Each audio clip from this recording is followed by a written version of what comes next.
I need to have it rekeyed. Maria Elias Williams says she's really pleased with the work a locksmith did for her last week. It took about an hour to change the locks and charged me what he said he was going to charge me, and it worked. She used a referral to find a reputable professional. That may seem like an obvious thing to do, but Fred Paxton with the South Carolina Locksmith Association says lots of people don't know anything about the locksmiths they call, and those customers trust locksmiths with locks and keys to just about anything. But these guys are proof not all locksmiths can be trusted. Joshua Berlin was convicted of lying to customers.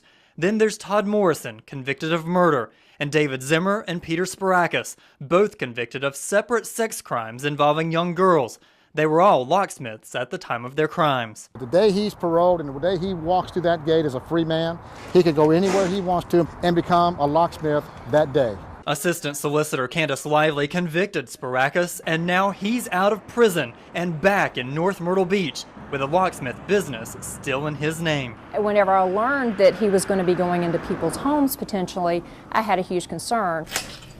She says he used his work as a way to control his victims, taking them on his jobs and showing them how he could unlock doors. Telling them, don't lock your door, you know I can get in.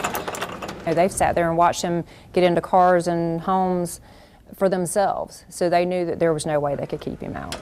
So she's been hoping for a new law that would require locksmiths to get a professional license, one that could be revoked for violent criminals. Paxton says the Locksmith Association wants change too. That there's a background check, that there is a fingerprint card, and we want to make sure that there's nothing to tarnish the image of the locksmith industry in the state of South Carolina. Since 2006, representatives have introduced a locksmith licensing law 3 times. The first 2 never left committee. The other could also die this year if there's not enough support to bring it up again. Paxton believes that's likely because he says many of the state's lawmakers, including Governor Nikki Haley, oppose more business regulations. I respect that. I respect her decision, and I thank her for that. However, this is not a burden on the small business. This is only registering us, who are locksmiths.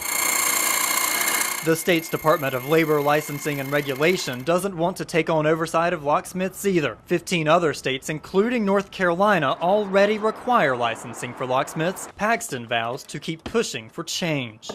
It doesn't need to be placed on the back burner. This is something that the South Carolina Locksmith Association has been after for quite some time.